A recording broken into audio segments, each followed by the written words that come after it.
Today we're going to be talking about every single watch in the luxury industry with legendary status and exactly why it has it. The thing about legendary status is it's a little bit like reputation. It's kind of built over time. You can't all of a sudden have legendary status. It needs to be built over a long period. And that's why the first choice here fits the bill. This is the Cartier tank, and the tank was invented by Louis Cartier. This is the grandson of the company founder, Louis Francois Cartier. It was developed in 1917, and basically what Louis wanted is to make a watch that was much more masculine than anything else on the market. The unique rectangular design was directly influenced by the still raging First World War, specifically by the French military tank, the Renault FT-17. Yes, you heard me. This watch was literally designed after a tank. Also an interesting thing to note that rectangular case at that time was considered masculine. But nowadays, with watches that have grown and grown and grown, it's actually considered a little bit more feminine, which is interesting. Now, its legend is further built by its association with iconic figures like Princess Diana, which is crazy, and Jackie Kennedy. Over time, because of its iconic shape, iconic history, and also because Cartier as a brand was growing, it developed legendary status. Next on the list, we have a watch brand that does not get spoken about enough, but is absolutely historically just unbelievable. This is the Breguet Type XX or Type 20. This Breguet has its roots in both watchmaking and also aviation. Abraham Louis Breguet was a pioneer of early flight and founded the Breguet Aviation in 1911. Decades later, in 1952, the French military commissioned the Breguet Watch Company to produce a pilot's chronograph that met the Type 20 specifications laid out during World War II. The result was a 38.5mm steel watch powered by a manual wind Valjoux 222 movement. And this also had a flyback chronograph perfect for quick in-flight timing. These early Type 20 watches were worn by the French Navy pilots from the late 1950s all the way until the 1980s. The Type 20 was the first pilot's watch designed specifically for the military with a flyback chronograph, making it one of the most historically significant watches ever, alongside the Breitling Navi timer and the IWC Big Pilot, which we'll come on to in a second. When you actually look at the history of Breguet and what they've done over the years, they are probably one of the most historically relevant brands, the most historically important brands in the world. I would honestly say that they're up there. They're literally at the top. I mean, they literally invented the tourbillon in 1801. They invented the first wristwatch in 1810, and they did so much more. They're one of the most well-respected, fantastic brands in the world, and they deserve legendary status, specifically the Type 20. Next on the list is one that we'll just kind of glaze over, because I know that a lot of you will kill me when I say this, but you can't deny they are an absolute legend. This is the Casio F9-1W. It was actually brought out in 1989, and since its launch in June of 1989, it is the most sold digital watch in the world ever. Literally the amount of units they've sold of this watch, partially because of the price and also the technology within it, is insane. Now, I've actually owned four of these watches-ish, and each one of them, because I keep losing them, but each one of them survives literally anything I put it through. And also the batteries just don't die. It's kind of incredible. Now, when most of us started our watch journeys, Casio was the watch brand that we began with. And I think for most people, given that it's the most sold watch in the world ever, a lot of them would have started with this model in particular. And I think that gives it legendary status. The next watch we're going to talk about is the Tudor Black Bay. Tudor was kind of in hibernation for years, but in 2013, it came back. And the watch that put it back on the map was the Black Bay. This diver pulled together all the best bits from Tudor's archives while also still feeling fresh and modern. It didn't just seem like a spin-off of the Tudor Submariner, it felt like something new. Now, the story really starts back in 1954 with the Tudor Oyster Prince Submariner reference 7922. This debuted just a year after Rolex launched the Submariner. That first Tudor diver shared the same Mercedes hands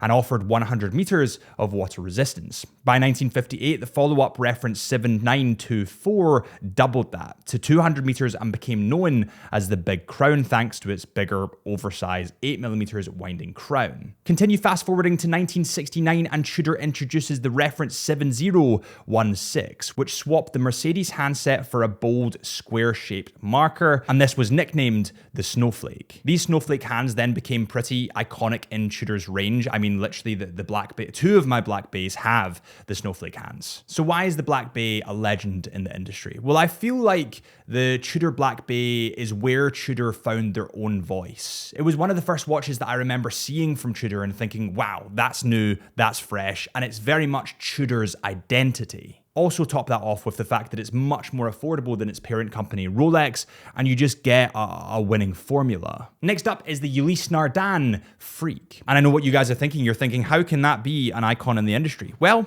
let me tell you. So Ulysse Nardin as a brand has been around since 1846, but in 2001, it completely rewrote the rule books with the Freak. No hands, no dial, no crown, just a movement. That's it. The movement itself is literally the time display. A rotating bridge points to the minutes, while the disc below shows the hours. Over the years, the Freak then evolved with silicon components, advanced materials, and clever mechanics like the grinder-winder system. But throughout that time, it's always stayed true to the original. I think this is a legend for so many different reasons, but one of which, the main one, is because it's something that's never been done before. There's only so many ways to skin a cat, right? There's only so many ways you can tell the time, especially when it's, you know, in something that's like a 40mm diameter. There's only so many ways you can do it. But the Freak was a brand new way. It was a brand new concept in the industry. The Freak didn't just introduce silicon into watchmaking. It proved that telling the time could be completely reimagined. It opened the door for every experimental display that came after. The Breitling Navitimer. The Breitling Navitimer is one that I'm sure you guys have heard before because it is an icon in the industry. The Navitimer's roots trace back to the 1940 Breitling chronomat, which was the first watch with logarithmic scale for aviation calculation. In 1952, Breitling built on the idea that the Navitimer would give pilots a rotating slide rule bezel they could operate even with the gloves on. The original reference 806 set the template, 3 subdials and the AOPA logo at 12 o'clock. Over the years it has evolved, and most noticeably in 2010 with Breitling's in-house B01 movement. But at the core of the Navitimer, it stayed the same. The Navitimer is the pilot's chronograph. It is the watch that pilots won. Its slide rule bezel isn't just functional, it's a design signature that made the watch instantly recognizable for over 70 years. And that definitely, to me at least, won it the legendary status. By the way, if you guys think that I'm wrong with any of these watches, please let me know in the comments. I'd love to have that kind of debate with you guys. Or if you guys think I've missed any, please let me know in the comments. While you're at it, if you could hit that subscribe button, really appreciate it. On the subject of pilots' watches, let's talk about IWC, and probably the most iconic or the most legendary watch within their arsenal. IWC was founded in 1868 by Florient Aristo Jones, an American who set up shop in Switzerland. In 1936, the brand name built its first pilot's watch with bold numerals, luminescent hands, and also it was resistant to magnetism. 4 years later came the original Big Pilot's watch. It was absolutely enormous with a 55mm diameter. It was designed for cockpit use with its oversized onion crown and signature triangle at the 12 o'clock. Only about 1,000 of these specific references were made, so actually it's quite a rare vintage watch today. And fast forward to the early 2000s, and IWC revived the design in a more wearable 46mm case. Now I know that a lot of you will be saying that's not really more wearable because the onion crown is still humongous and it's still quite big at 46mm, and you'd be right, it is still quite big, but the history of the watch, they're staying true to it. And that's something that not a lot of brands do. IWC really tried to bring that back into fashion, the oversized tool watch feel. And for that, I commend them. There's so much history in that watch. There's so much functionality in that watch. And I do like the fact that they've kept the onion crown despite it amplifying the size and despite it really not being for me, because it still remains that original tool watch, at least in its DNA. The Omega Speedmaster is one that I know that you guys all know about, so I'm gonna just gloss over this really quickly, but it does have legendary status. The Omega Speedmaster debuted in 1957 as a racing chronograph, but its destiny changed in the 1960s when NASA put it through absolutely brutal testing. It passed where so many others failed, and it became the only watch certified for manned space missions. By 1969, the Speedy had made history on Buzz Aldrin's wrist as he stepped onto the moon. From that moment on, it wasn't just a racing watch, it was the moon watch. Today's versions of the moon watch are still pretty much identical. I mean, they're very, very similar to the originals. Now, there's been tons of upgrades, dial changes, metal changes, sapphire crystal glass instead of Hesalite, tons of that kind of stuff. But at their core, they're more or less the same. And what is more legendary than being a part of the most historically significant cultural moment in history? All right, the next one's a fun one, because the next one, it kind of actually pains me to even talk about, because this watch was the cause of the quartz crisis that almost killed our industry. This is the Seiko Quartz Astron. On Christmas Day, 1969, Seiko dropped an absolute bombshell on the watch world. This was the Quartz Astron. It was the first ever quartz wristwatch accurate to within seconds per month. And this was a time that mechanical watches could barely match that per day. The Astron's debut not only showcased cutting edge Japanese technology, but it also kicked off the quartz crisis, because technically speaking, it was more accurate. And depending how you looked at it, if you just looked at a stat sheet, it was technically better. The Astron redefined the watch industry in so many ways. And actually, it almost brung an end to part of the industry being the mechanical, automatic, manual wound watches. So for that, I hate it, but I can't deny the fact that it's an absolute legend. Next on the list is the Lange Söhne 1. Though it was launched in 1994, the Lange 1 carries the weight of Saxon watchmaking heritage, dating back to 1845. After World War II and decades behind the Iron Curtain, a Lange Söhne was reborn following the German reunification, and the Lange 1 led the charge. Its off-center dial, outsized date, which was actually inspired by Dresden Semper's Opera House clock, and the meticulous in-house finishing set a new standard for the modern German watch. The Lange 1 perfectly symbolizes the rebirth of German haute horology, an asymmetrical design that somehow feels perfectly balanced and a benchmark of craftsmanship. I often liken a Lange Söhne to the Apple of watches. It's got that very minimalistic feel to it, but it still has tons of stuff on it, which is like a weird thing that happens with a Lange Söhne watches. But yeah, this is an absolute, it has to be a legend. It was between this and the Odysseus, but I sided with this. Next up, we have the Blancpain 50 Fathoms. Blancpain is the oldest watch brand in the world. And in 1953, they created their most important model, the 50 Fathoms. Now, the CEO at the time was a keen diver, and he actually teamed up with a French naval officer to build a reliable tool for combat divers. The result was pretty groundbreaking. It was an automatic movement, anti-magnetic case, double-sealed crown, and the first ever unidirectional rotating bezel in a diving watch. It quickly became the template for all diving watches to follow. I mean, literally, when you think about it, they were the original diving watch. Everything that came after, the Submariner, the Omega Seamaster, all of these humongous names, they took the template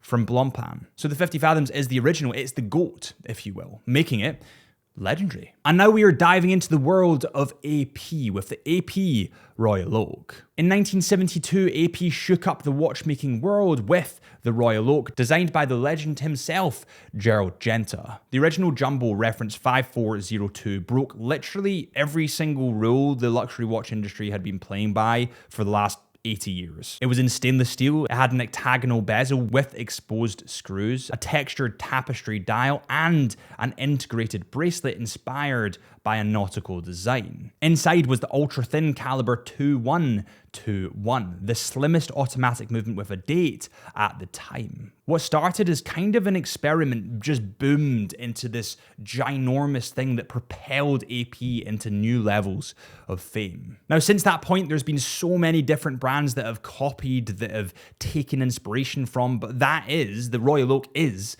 the GOAT. And because it's the GOAT, often what happens with GOATs is they're legendary. They often call JLC the watchmaker's watch, and I couldn't agree more with a statement. This is the GLC Reverso, and it was actually launched in 1931. Now, originally this was launched as a sports watch, which is kind of weird to think of right now. But back in those days, when they were playing polo, the rich people were playing polo, they wanted a way to protect their watch. So they invented this mechanism that flipped the watch around to a closed case back, essentially to shield it from the damages that would come from polo. Over the decades, it's evolved into countless variations, from simple three-handers to high complication pieces, but it always has the same signature: the rectangular Art Deco design and a reversible case. And there's no other watch brand, I mean, there probably is some rip-off, but there's not really any other watch brand doing that. It stands in its own 2 feet as the legendary within JLC. So yeah, I absolutely love the Reverso. I think it's an absolute legend in the industry. I don't think it will ever die. I think it's iconic. I love the history behind it. It's awesome. When we're thinking of watch brands, normally we think of the Swiss, because the Swiss are kind of dominate the industry, but we don't often think about the Italians. This is the Panerai Radiomir, and Panerai actually began in Florence in 1860, but its legend started in around about 1935 with the Radiomir. It was actually built for Italian Navy divers. Using a Rolex oyster case, a Swiss movement, and also a luminous sandwich dial painted with Panerai's own Radiomir compound. It was tough, legible, and reliable underwater, and by the 1940s, its cushion-shaped case and wire lugs had become the defining features carried into Panerai's modern identity. This model was one of the true first dive watches that were in our industry, and I think it kind of rose to fame when Sylvester Stallone started wearing Panerai. He saw it in a shop and just liked the look, liked the fact that it was big, bold, and a little bit different, and he put it on, and it rocketed Panerai to where essentially it is. Now I'm not saying it's all because of Sylvester Stallone, it's not, but he definitely made it more cool. I think the reason they're legendary to me, Panerai, is because they are so big and bold, and they are unwavering in the fact that they are. They kind of dine out on the fact that they don't make small watches. And it's kind of refreshing. There's a lot of watch brands will follow trends. I mean, you saw this when the 70s inspired watches came out, the TCP-RX, the Christopher Ward 12, etc., etc., etc. Panerai didn't do that. They were like, no, we make big, bold military watches, and we're going to stick to that. And I think because they've done that for so long, so consistently, it's just made them legendary. Patek Philippe, it was going to get talked about at one point, and I don't think it's the Nautilus.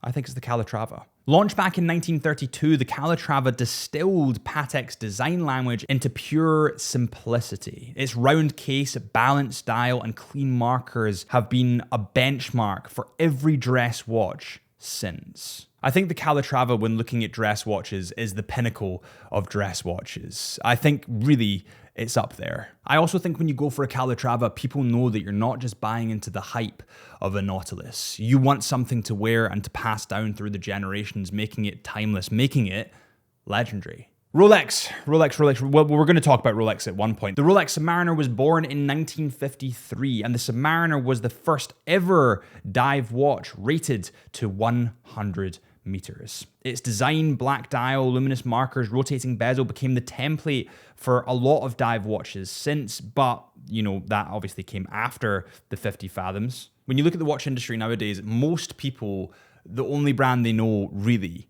is Rolex. And that's not a criticism at all. That's an incredible thing. It means that Rolex are bringing new people into the industry. But most people want a Rolex Submariner. It's like the staple of the watch industry for so many collectors, or not even collectors, just first-time buyers, that where they want to go is a Rolex Submariner. It's a key example of why boring is better. And it's a staple in the industry, giving it legendary status. The Tag Heuer monocle was released in 1969, and the monocle was the first square, water-resistant automatic chronograph watch. Its cult status was really sealed when Steve McQueen wore it in Le Mans. For its time, the monocle kind of had an unconventional design. It was a little bit weird at the time. Quite often what happens is when things are ahead of their time, they're considered weird up until the point that we catch up as a society and think, actually, that was really cool. I mean, you saw this happening in the AP Royal Oak. You saw it happening in this as well. And since then, I think the monocle has grown to be the most iconic watch in Tag Heuer's